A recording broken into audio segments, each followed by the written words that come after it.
Yan. Sunday evening. Ako ka mag-flashlight sa ito. Ano sa ito? Galing kami sa Winnipeg.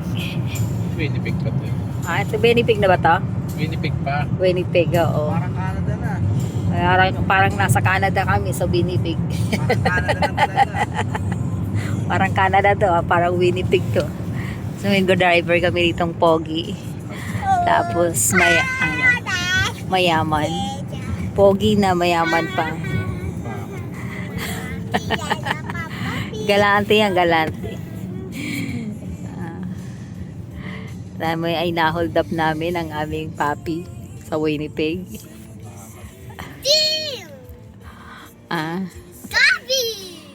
Pinakain kami ng papi sa buffet. Yes, buffet sa Winnipeg. Kasama ang Darbar Cards. Ayan o, makukulit. It was nice. It's nice. Toles? Saan ka galing, Toles? Gabi daw. May kamar. Day and night. Doon ako sa ano? Saan? Doon ako dadaan sa highway na malaki. Naglalaba pa ako pagdating. Day and night. Kala nyo. Meron ako nasiyan sa ano eh. Buffet. Mm-mm.